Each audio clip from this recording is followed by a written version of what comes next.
अब सबों को उनके बारे में मुझे याद है, मैं उस पल का साक्षी हूँ। होली का दिन था और बहुत पुराने गुरु भाई हमारे देवाशीष भैया, जो अब शरीर में नहीं है, शिवलीन हो चुके हैं, शाम की बेला और उनके साथ उनका प्रवेश और साहब के द्वारा विजय तिलक उनके मस्तक पे लगाना, फिर मिष्टान भोजन करके विदा हो जाने के बाद साहब और देवाशीष भैया के बीच एक संवाद स्थापित हो रहा है। देवाशीष भैया कह रहे हैं कि ये संघर्ष में है। कहा कि हाँ मैं जानता हूं, विजय तिलक लग गया, पहली बार उनसे मिला हूं आज, और उस विजय तिलक का परिणाम हम लोगों को दिखता गया और साहब से इनका आत्मिक संबंध है। आज तक वह संबंध चलता आ रहा है और चलता रहेगा। वो शख्स हमारे बीच बैठे हैं, शिव शिष्य श्री गिरिराज प्रसाद सिंह जी,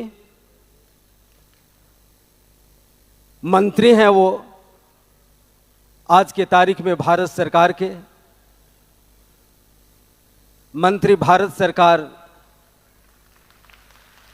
और हम सबों के पुराने गुरु भाई साहब के सानिध्य में इनके जीवन का एक कालखंड गुजरा है। उसी पे आधारित हम इनसे सुनना चाहेंगे कि शिव शिष्यता में मेरी यात्रा, शिव शिष्यता में मेरी यात्रा।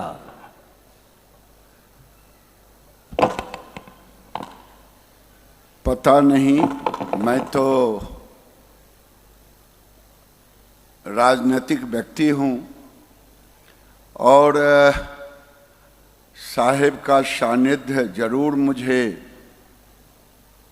प्राप्त हुआ और नकारा में सकारा। 1995 में मैं शिव शिष्य बना। मैंने कहा नकारा में सकारा। मंडल जी यहाँ उपस्थित हैं। हमारे कमल भाई पूरा परिवार शिव शिष्य और देवाशीष भैया सबसे पुराने शिव शिष्य थे।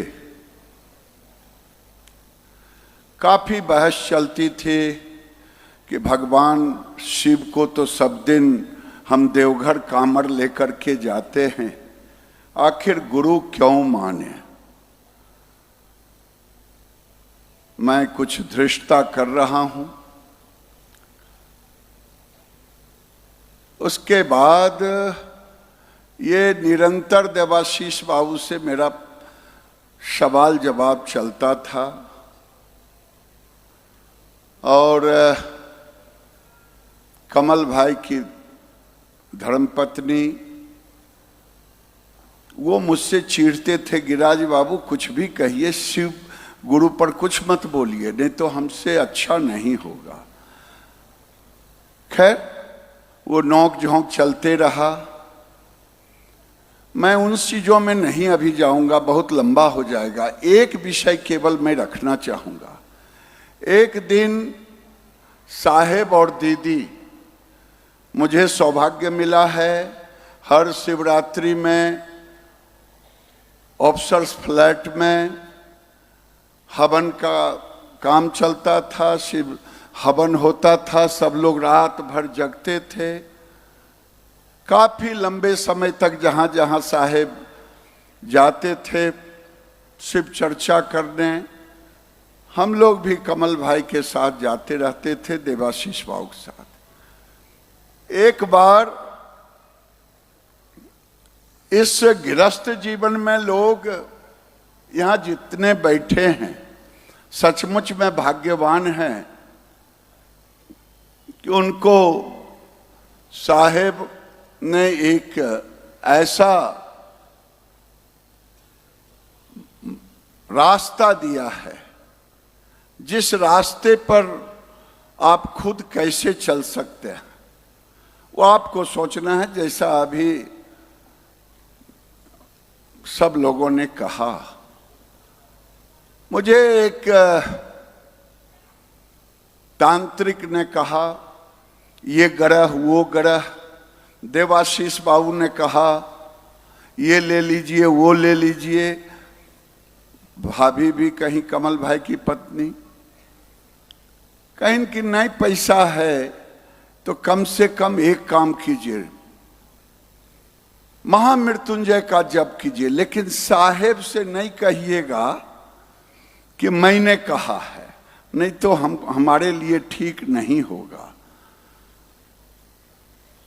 मैं सबको वो रास्ता, जो रास्ता उन्होंने मुझे दिया, फिर मैं भटक गया, वो रास्ता आपको साहेब ने जो मुझे दिया। साहेब और दीदी आए, कमल बाबू के यहाँ ही रात्रि विश्राम था बेगूसराय में, शायद सहरसा साइड से आ रहे थे कहीं से। हमने प्रणाम किया दोनों को, दीदी को, साहेब को, कहीं हालचाल ठीक है? अपने जी ठीक ठाक है। ऊपर पहुंचे, रात में एक कमरे में ऊपर चौकी पर साहेब बैठे, नीचे दरी पर हम लोग थे। उन्होंने बिना पूछे, उस समय साहेब बहुत कुछ ऐसे चमत्कार करते रहते थे, कभी कुछ दिखा देना, कभी कुछ दिखा देना।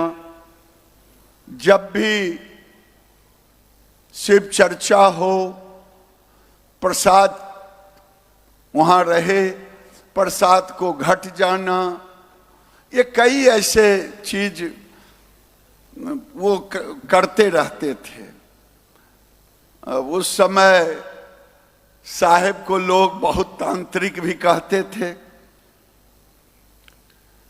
तो साहेब ने बिना हमसे पूछे कहा, देखिए अब तो आप शिव शिष्य बन गए, आपने मुझे प्रणाम किया।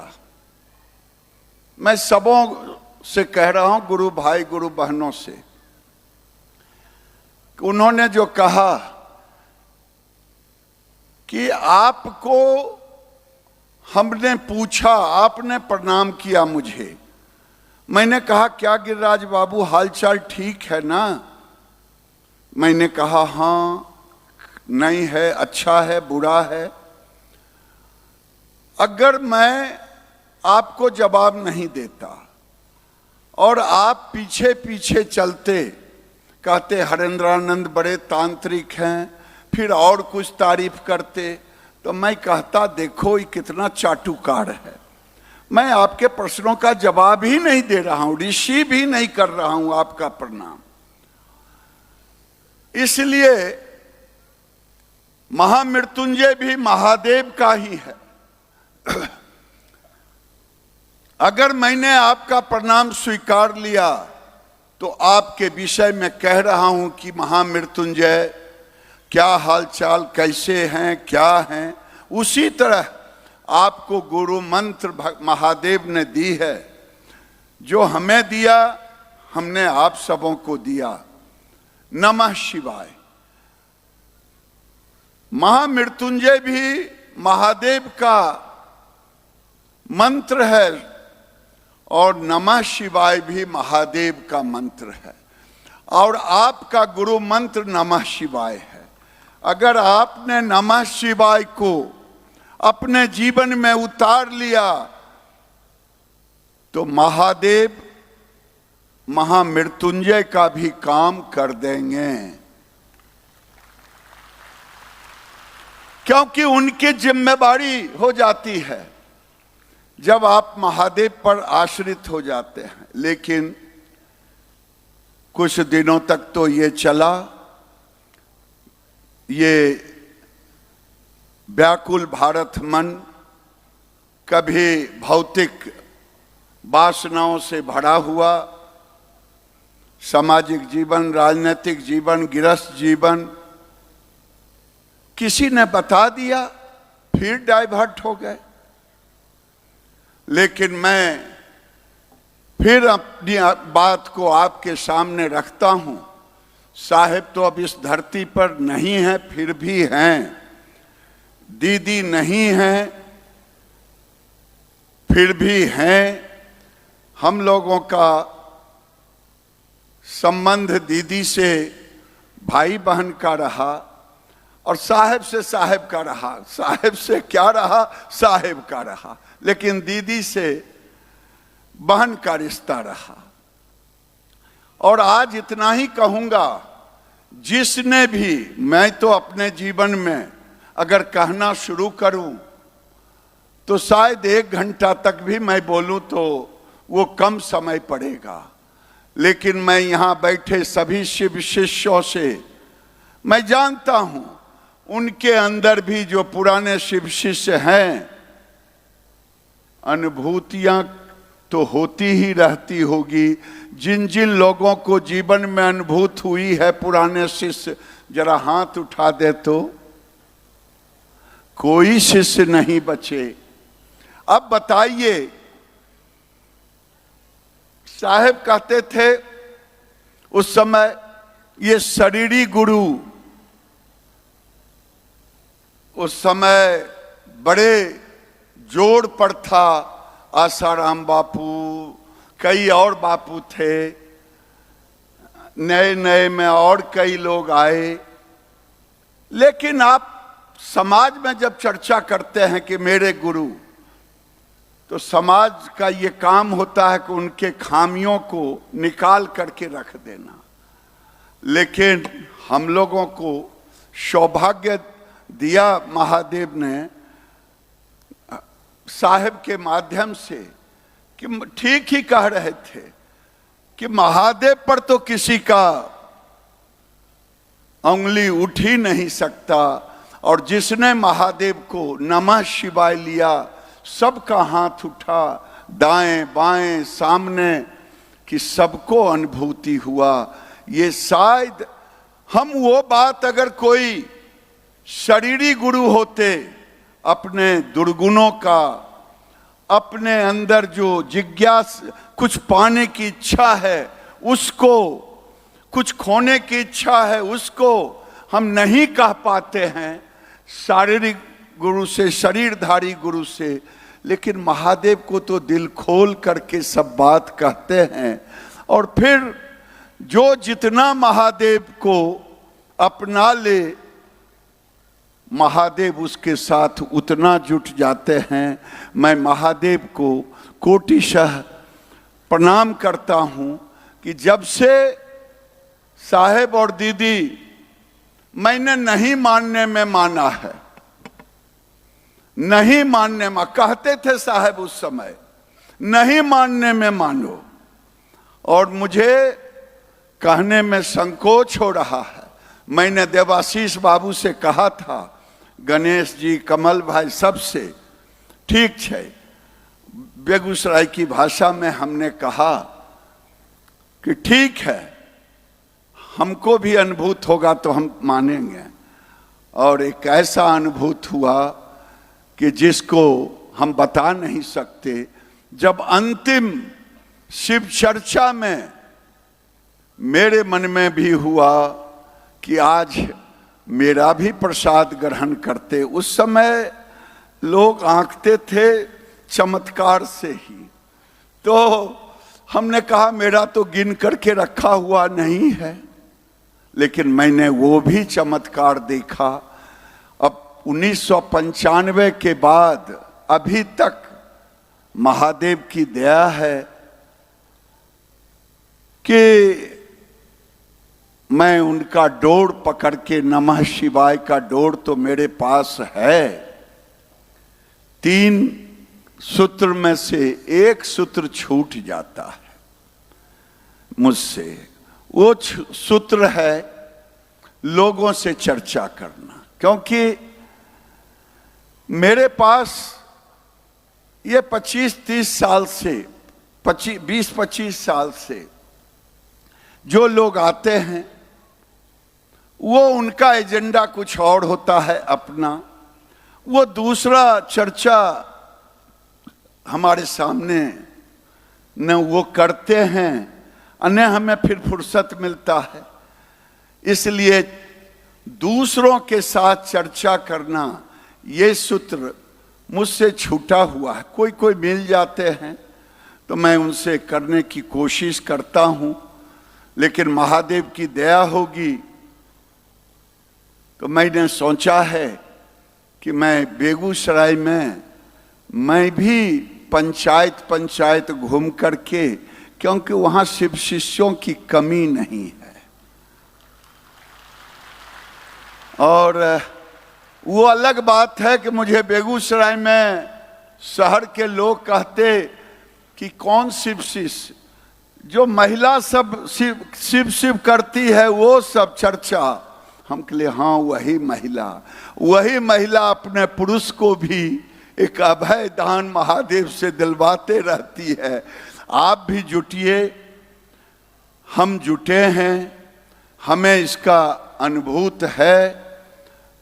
आगे आप भी जुटिए, इसे महिला तक सीमित मत रखिए। जो लोग नहीं, अभी दिल्ली के कुछ लोग पत्रकार भी दिखाई दिए, कुछ नौजवान भी दिखाई दिए। दिल्ली के जो लोग हैं जरा हाथ उठाएंगे तो।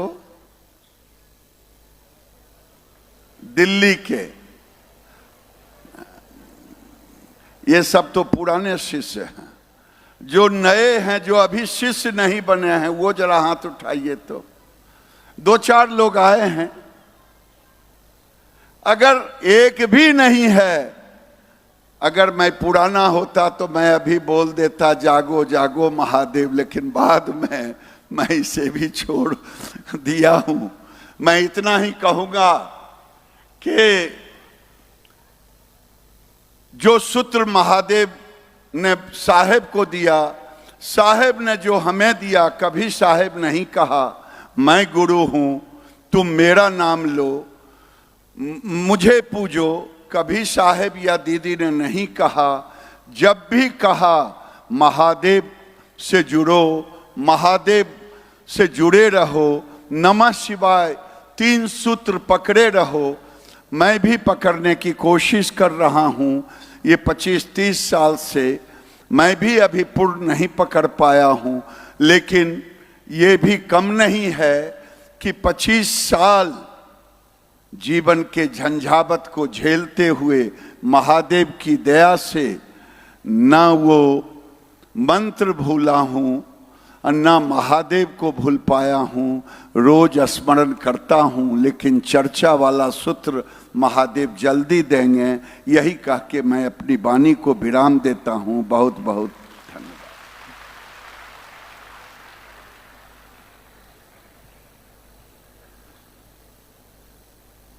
आइए आगे